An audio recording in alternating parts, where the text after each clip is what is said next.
क्या आपने कभी सोचा है कि कुछ चीज़ें आपके साथ क्यों घटित होती रहती हैं? जैसे कि यूनिवर्स आपके थॉट्स और फीलिंग्स के साथ एको यानी प्रतिध्वनि का गेम खेल रहा हो। ये कुछ ऐसा है जैसे हमारे दिमाग में जो चल रहा है और जो हमारी लाइफ में घटित हो रहा है, उसके बीच एक अनोखा कनेक्शन है।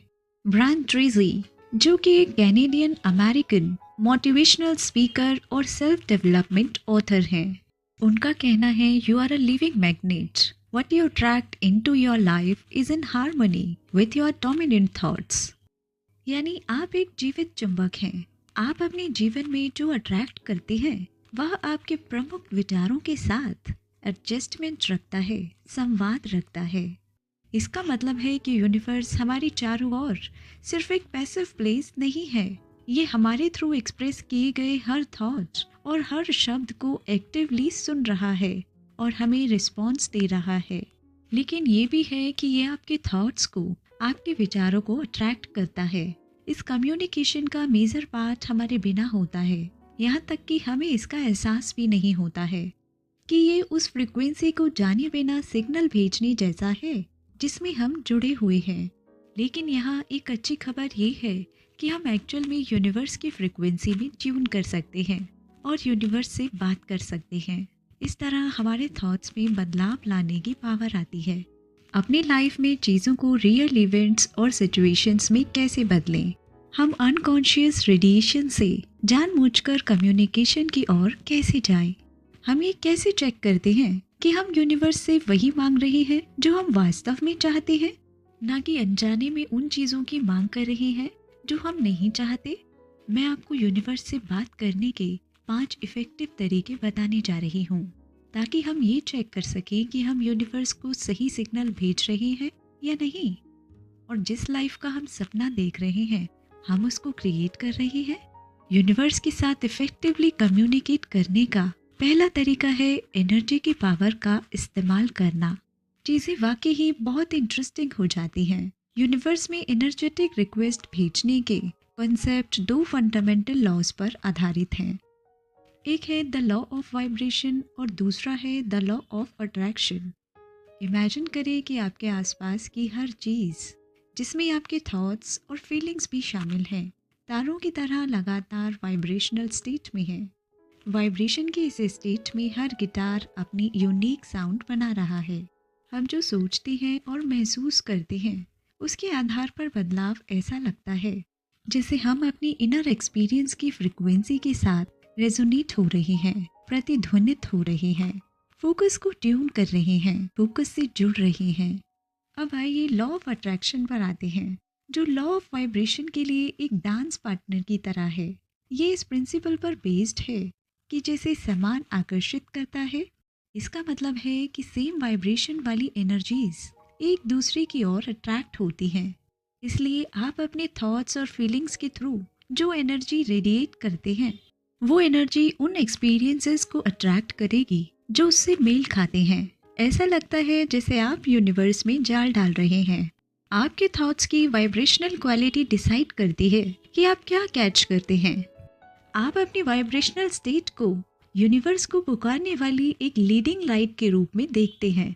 जब आप खुशी, प्यार और ग्रैटिट्यूड की स्टेट में होते हैं तो आप हाई फ्रिक्वेंसी वाइब्रेशन रेडिएट करते हैं। यूनिवर्स इस फ्रिक्वेंसी के साथ अलाइन होता है। व्यक्ति ऐसे लोगों को और सिचुएशंस को एक्सपीरियंस करके रिएक्ट करता है जो रेजोनेट होते हैं। आपकी लाइफ में इन पॉजिटिव सिचुएशंस के साथ ये आपके पहले से सोचे दिनों के लिए मंच तैयार करने जैसा है और यूनिवर्स इसे उसी के अकॉर्डिंग ऑर्गेनाइज करता है। अगर आप अक्सर चिंता, फेयर और एग्रेशन की स्टेट में रहते हैं तो आप unfortunately lower vibrational frequency radiate कर रहे हैं। ये एक्सपीरियंसेस को अट्रैक्ट करता है, ये इन फीलिंग्स को रिफ्लेक्ट करता है। ये एक यूनिवर्सल प्रोसेस है जो अपनी एक्शंस में न्यूट्रल और एक्यूरेट है। ये आपको पनिश करने या रिवॉर्ड करने के बारे में नहीं है, ये बस आपके वाइब्रेशन कॉल का जवाब दे रहा है। असली मैजिक तब होता है जब आप अपनी वाइब्रेशन स्टेट के साथ कॉन्शियस हो जाते हैं और जानबूझकर इसे पॉजिटिव की ओर ट्रांसफर करते हैं। एग्जाम्पल के लिए, आप अपने दिन की शुरुआत उन चीज़ों की लिस्ट बनाकर करें जिन चीज़ों के लिए आप ग्रेटफुल हैं। ऐसा करना उस दिन के लिए एक हाई वाइब्रेशनल टोन को सेट करता है। जब आप ट्रैफिक में फंस जाते हैं तो फ्रस्ट्रेशन के आगे झुकने के बजाय आप अपनी लाइफ में अच्छी चीज़ों के बारे में सोच सकते हैं या कोई नाइस प्लान बना सकते हैं। ये छोटे छोटे बदलाव आपके थ्रू यूनिवर्स में भेजी जा रही एनर्जी में बहुत बड़ा डिफरेंस ला सकते हैं, क्योंकि इससे आपकी वाइब्रेशनल स्टेट उस एनर्जी की क्वालिटी के साथ अलाइन हो जाती है जिसे आप अट्रैक्ट करना चाहते हैं। आप उन एक्सपीरियंसेस के लिए एक मैग्नेटिक खिंचाव पैदा करते हैं। यूनिवर्स हमेशा आपकी वाइब्रेशन के साथ मेल मिलाप करते हुए रिस्पॉन्स करता है और एक ऐसी रियलिटी को क्रिएट करता है जो आपकी इंटरनल स्टेट को, आपकी आंतरिक स्थिति को रिफ्लेक्ट करती है। जैसे जैसे आप अपनी वाइब्रेशनल स्टेट के साथ अधिक ट्यून्ड हो जाते हैं, अधिक सजग हो जाते हैं, आप यूनिवर्स की एनर्जी के साथ मेल मिलाप करना शुरू कर देते हैं। आप अपने थॉट्स और फीलिंग्स को लेकर अधिक अवेयर हो जाते हैं और अपनी लाइफ के एक्सपीरियंसेस पर उनके इम्पैक्ट को समझने लगते हैं। ये कुछ ऐसा है जैसे यूनिवर्स के साथ एक सीक्रेट कन्वर्सेशन, जहां आपकी इनर वर्ल्ड यानी आंतरिक दुनिया फुसफुसाती है और यूनिवर्स सुनता है और रिस्पॉन्स करता है। Prayer and meditation. क्या कभी आपने सोचा है कि प्रेयर्स किस प्रकार हमारे इनर वर्ल्ड और विशाल यूनिवर्स के बीच के गैप को कैसे फिल्ड करती है? ये किसी स्पेसिफिक रिलीजन पर विश्वास का मामला नहीं है। ये एक यूनिवर्सल कनेक्शन के बारे में है जो उन लिमिट्स को पार करता है जिसमें आप चाहे प्रेयर कर रहे हैं, ध्यान कर रहे हैं या पूरी तरह से प्रेजेंट में हैं। आप दुनिया भर में यूनिवर्स के साथ साफ दिल से बातचीत में अटैच्ड हैं। लोग यूनिवर्स के साथ अनगिनत तरीकों से कन्वर्सेशन करते हैं। कुछ कल्चर्स में प्रार्थना हृदय में होने वाली एक साइलेंट बातचीत है और दूसरी ओर इसे सॉन्ग्स, डांस, यहाँ तक कि इसे आर्ट के थ्रू भी एक्सप्रेस किया जाता है। ये सभी रूप हमारी ह्यूमैनिटी के पावरफुल एक्सप्रेशंस हैं जो खुद से बड़ी किसी चीज़ के साथ कनेक्शन की तलाश करते हैं। प्रार्थना कम्युनिकेशन का एक ऐसा रूप है जो हर किसी के लिए एक्सेसिबल है, सुलभ है, चाहे उसका फेथ और बिलीफ सिस्टम कुछ भी हो। ये ग्रैटिट्यूड एक्सप्रेस करने और आइडिया की रिक्वेस्ट करने का हमारा साधन है। यूनिवर्स की ओर डायरेक्ट हर एक शब्द या विचार अपने आप में ही एक प्रार्थना है और ये प्रार्थनाएं हमेशा सुनी जाती हैं। हालांकि शायद हमेशा उन तरीकों से आंसर नहीं दिया जाता है जिसकी हम उम्मीद करते हैं। ये इतना इम्पोर्टेंट क्यों है? ये एक्सपीरियंसेस और इंट्यूशन के थ्रू से हमारी डीपेस्ट डिज़ायर्स और विचारों को हमारे पास वापस लाता है। सिग्नल्स को सेंड करना और रिसीव करना एक ऐसा प्रोसेस है जो हमें गाइड करता है, सिखाता है और कभी कभी हमें आगे बढ़ाने के लिए चैलेंजेस भी देता है। प्रार्थना को एक्यूरेट या ऑर्गेनाइज करने की आवश्यकता नहीं है। यहाँ तक कि यूनिवर्स के लिए एक सिंपल थैंक यू भी एक पावरफुल प्रार्थना है जो हमारी लाइफ में अपने रोल को एक्सेप्ट करती है। मेन बात यह है कि कंसिस्टेंसी और ऑनेस्टी सिर्फ ज़रूरत के समय हेल्प मांगना ही नहीं, बल्कि कम्युनिकेशन का लगातार फ्लो बनाए रखना फ्रेंडशिप को नर्चर करने जैसा है। अब इस प्रोसेस में मेडिटेशन को मर्ज करते हैं। मेडिटेशन इंट्यूशन और डायरेक्शन को उभारने के लिए एक शांत स्थान बनाता है। ये अचानक इंस्पिरेशन या क्लैरिटी में प्रकट हो सकता है। अक्सर ऐसा फील होता है कि ये एक हाई सोर्स से आता है। ये हमारी प्रार्थना के प्रति यूनिवर्स का रिस्पॉन्स है जो हमें हमारे सच्चे सेल्फ के साथ अलाइन कामों की ओर गाइड करती है। यूनिवर्स से ये समझने के बारे में बात करती है कि हम एक संपूर्ण का हिस्सा हैं। हमारे विचारों और इरादों में शक्ति होती है और जब पर्पस और क्वालिटी के साथ डायरेक्ट किया जाता है वो हमारी रियलिटी को आकार दे सकते हैं। फिर चाहे वो सितारों के नीचे एक फुसफुसाती इच्छा हो, सनराइज में एक थॉटफुल मेडिटेशन हो या बारिश में जॉयफुल डांस हो, हर एक एक्ट यूनिवर्स के साथ एक बातचीत है जो हमारे अस्तित्व के जादू और रहस्य को समझने की दिशा में एक कदम है। विजुअलाइजेशन। ये सिर्फ डे ड्रीम देखने या बेकार की कामना करने के बारे में नहीं है। ये आपके दिमाग की आंखों से आपकी रियलिटी को एक्टिवली शेप देने के बारे में है। ये आपके डिज़ायर रिजल्ट की एक क्लियर और डिटेल मेंटल इमेज बनाने के बारे में है जैसे वो पहले से ही आपके सामने प्रकट है जो आपको चाहिए। ये प्रैक्टिस ना सिर्फ आपकी इमेजिनेशन को स्ट्रॉन्ग करती है, बल्कि ये आपकी इमोशंस, सेंसेस और बिलीफ सिस्टम के बीच एक ब्रिज बनाने जैसा है, जहां आप अभी हैं और जहां आप होना चाहते हैं। विजुअलाइजेशन की रियल पावर आपके सबकॉन्शियस माइंड को इन्फ्लुएंस करने की इसकी क्षमता में निहित है। जब आप बार बार अपने गोल्स को इमेजिन करते हैं, जैसे कि आप ऑलरेडी उन्हें अचीव कर चुके हैं, तो आप शुरुआत करते हैं उनकी पॉसिबिलिटीज़ में विश्वास को बढ़ावा देने के लिए। ये विश्वास आपके थॉट, एक्शंस और रिएक्शंस को बहुत सॉफ्टनेस के साथ अफेक्ट करता है और आपके इमेजिन किए गए व्यू को रियलिटी बनाने के लिए आपको इंस्पायर करता है। जेम्स एलन, जो कि एक ब्रिटिश फिलोसॉफिकल राइटर थे, जो अपनी इंस्पिरेशनल बुक्स और पोइट्री के लिए जाने जाते थे, जेम्स एलन ने उनके अकॉर्डिंग पूरी हुई डिज़ायर की स्टेट में रहने के महत्व पर जोर दिया। जेम्स एलन के according, you are today where your thought have brought you, you will be tomorrow where your thoughts take you. यानी आप आज वही हैं जहां आपके विचार आपको लेकर आए हैं। आप कल वही होंगे जहां आपके विचार आपको लेकर जाएंगे। फॉर एग्जाम्पल, आप एक नए घर में रहने का सपना देखते हैं, तो सिर्फ घर को इमेजिन ना करें, इसके रूम्स में घूमने की कल्पना करें। घर की बनावट को महसूस करें और इमोशनली उस जगह से कनेक्ट होने की कोशिश करें। ऐसा महसूस करें कि आप वहाँ मौजूद हैं, क्योंकि ये उन इमोशंस और फिजिकल रिएक्शंस को ट्रिगर करता है जो आप एक्सपीरियंस करेंगे अगर घटना रियल में हो रही थी। ये रिस्पॉन्स यूनिवर्स में पावरफुल सिग्नल भेजते हैं जो आपकी एनर्जी को आपके ड्रीम्स के साथ अलाइन करती है और अधिक रियल होती है। रेगुलर विजुअलाइजेशन की प्रैक्टिस से आपके माइंडसेट पर इसका डीप इम्पैक्ट पड़ेगा और आप यूनिवर्स को उतनी ही स्ट्रॉन्ग सिग्नल्स भेजेंगे। आप अपने मन में अपनी विशेस का, अपनी इच्छाओं का एक क्लियर और अट्रैक्टिव ब्लूप्रिंट यानी डायग्राम बना सकते हैं।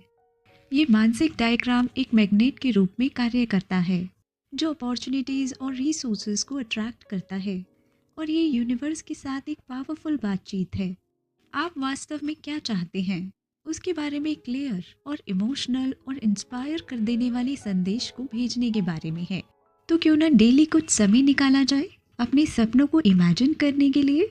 अपने सपनों को बहुत ही डिटेल में चित्रित करें, जैसे जॉन असारफ ने किया था द सीक्रेट बुक में। For a more detail watch the secret video, link in description box. उनसे कनेक्टेड इमोशंस को महसूस करें और ऐसे देखें जैसे यूनिवर्स उन्हें आपकी लाइफ में ला रहा है।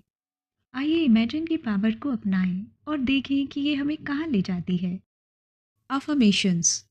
अफर्मेशन एक ट्रांसफॉर्मेशन टूल है जो हमारे सबकॉन्शियस माइंड को एक नया आकार देती है, हमारी इच्छाओं के साथ हमारी वाइब्रेशनल फ्रीक्वेंसी को फिर से अलाइन करती है, हमारे गोल्स को सेट करके और उनके प्रति कमिटेड रहकर यूनिवर्स के लिए हमारी इंटेंशंस को ट्रांसफ़र करती है। हम यूनिवर्स की सपोर्ट और अबंडेंस के लिए खुद को खोलते हैं, हमारे गोल्स को रियल में प्रकट करने का रास्ता पक्का करती है।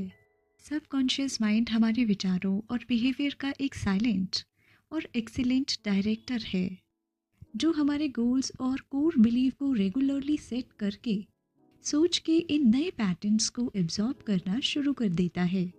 हम अपने सबकॉन्शियस माइंड को ऑर्गेनाइज करना स्टार्ट कर देते हैं। ये ट्रांसफॉर्मेशन प्रोसेस हमारी हेल्प करता है हमारी लिमिटिंग बिलीफ को ख़त्म करने में और उन्हें एम्पावरिंग बनाने वाले लोगों के साथ बदलने में हमारी बहुत हेल्प करता है। एग्जाम्पल के लिए, जैसे मैं कैपेबल हूँ, मैं स्ट्रॉन्ग हूँ, मैं चैलेंजेस पर आसानी से काबू पा लेता हूँ। किसी व्यक्ति की सेल्फ परसेप्शन को डाउट से कॉन्फिडेंस में बदला जा सकता है। ये बदलाव सिर्फ इंटरनल नहीं है, ये पूरे यूनिवर्स में गूंजता है। यूनिवर्स हमारी वाइब्रेशनल फ्रिक्वेंसी पर रिस्पॉन्स करता है जो हमारे विचारों और विश्वासों से काफ़ी प्रभावित होती है। जब हमारी अफर्मेशंस हमारी डिज़ायर्स के साथ मेल बनाती हैं तो यूनिवर्स हमारे नए बिलीफ सिस्टम को रिफ्लेक्ट करने के लिए सिचुएशंस और अपॉर्चुनिटीज़ को अलाइन करता है। ये एक फ्रिक्वेंसी में ट्यूनिंग की तरह है जो हमारे ड्रीम्स को रियलाइज़ कराने के लिए ज़रूरी बदलाव और अपॉर्चुनिटीज़ को अपनाने के लिए हमारी तैयारी और इच्छा को व्यक्त करता है। यूनिवर्स हमारी कमिटमेंट को नोटिस करता है अफर्मेशंस को रिपीट करना हमारे गोल्स के प्रति हमारी डेडिकेशन का क्लियर और कंसिस्टेंट सिग्नल भेजना है। ये कमिटमेंट्स यूनिवर्स की सहायक एनर्जीज को हमारी ओर खींचने वाले प्रमुख स्रोत के रूप में काम करती हैं। ये यूनिवर्स को डिक्लेयर करने जैसी हैं कि मैं तैयार हूँ और मैं चेंजेस और अपॉर्चुनिटीज़ के लिए खुला हूँ। इससे मुझे मेरे ड्रीम्स को प्राप्त करने में हेल्प मिलेगी। लेटर। यूनिवर्स को लिखे लेटर को अपने हायर पावर के लिए एक स्पेशल नोट के रूप में सोचें। कागज पर एक पवित्र कन्वर्सेशन। ये कोई टिपिकल लेटर नहीं है, यानी सामान्य पत्र नहीं है। ये आपके एम्बिशन, फियर्स, ग्रैटिट्यूड और ड्रीम्स के लिए एक कैनवस है। जैसे किसी चीज़ को बोलकर मौजूदगी में लाना, किसी चीज़ को लिखकर अस्तित्व में लाना एक समान शक्ति का उपयोग करता है, लेकिन ये आपके थॉट्स और डिज़ायर में एक ठोस एलिमेंट जोड़ता है। जब आप अपने लेटर को लिखने बैठते हैं तो अपनी इमेजिनेशन को आगे बढ़ने दें। ये आपके लिए उतना ही क्रिएटिव और एक्सप्रेसिव होने का मौका है जितना आप चाहते हैं कि आप जो चाहते हैं उसको डिस्क्राइब करें। अपने ड्रीम्स के बारे में क्लियरली और डिटेल में बात करना चाहते हैं, जैसे कि वो पहले से ही साकार हो रहे हों। आपके पास जो ब्लेसिंग्स हैं और जो आने वाली हैं उनके लिए ग्रैटिट्यूड एक्सप्रेस करें और किसी भी तरह के डर या डाउट को भी एक्सप्रेस करें। उन्हें यूनिवर्स में रिलीज करें। अपने लेखन में अपनी इंट्यूशन यानी अंतर्ज्ञान की आवाज़ को मार्गदर्शन करने दें। ये लेखन के बीच एक इंटीमेट मोमेंट है। आप और यूनिवर्स इसलिए अपनी सच्ची फीलिंग को बिना किसी फिल्टर के बहने दें। अपने दिल की बात पेज पर लिखें और सब कुछ सही होने के बारे में चिंता ना करें। शब्दों के पीछे की ऑथेंटिसिटी और इमोशन ही सबसे ज़्यादा मायने रखती है। एक बार आपका लेटर पूरा हो जाए तो सोचने के लिए कुछ समय लें या जो आपने लिखा है उस पर ध्यान करें, उस पर मेडिटेशन करें। ये मेडिटेशन एक्चुअल में आपके शब्दों के सार से जुड़ने और अपने आप को अपनी इच्छाओं के साथ वाइब्रेशनल अलाइनमेंट में लाने का एक अवसर है। जब आप अपने लेटर पर ध्यान करते हैं तो यूनिवर्स को आपका मैसेज रिसीव करने और उसे बुनना शुरू करने की कल्पना करते हैं। आप विजुअलाइज करें कि यूनिवर्स आपके मैसेज को रिसीव कर रहा है और उसे बुनना शुरू कर रहा है। यूनिवर्स को लेटर लिखना मैनिफेस्टेशन का एक पावरफुल टूल है। ये आपके थॉट्स और डिज़ायर्स को क्लियर करने में हेल्प करता है, जिससे वो अधिक ठोस और साकार होते हैं। लिखने का तरीका आपके मन, शरीर और आत्मा को यूनिवर्स के लिए एक स्ट्रॉन्ग एनर्जेटिक सिग्नल बनाता है। आप अपने लेटर को डिफरेंट तरीक़ों से भेज सकते हैं। कुछ लोग इसे स्पेशल प्लेस जैसे किसी जर्नल या बॉक्स में रखना पसंद करते हैं, जबकि अन्य इसे जलाकर सुरक्षित रूप से मुक्त करना पसंद करते हैं, जो यूनिवर्स में उनके इरादों की रिहाई का सिंबल है। आप उस तरीके को चूज करें जो आपको सही लगे। जैसे मुझे जर्नलिंग करना पसंद है, ऐसे ही आप जो पसंद करते हैं उसे चुनें।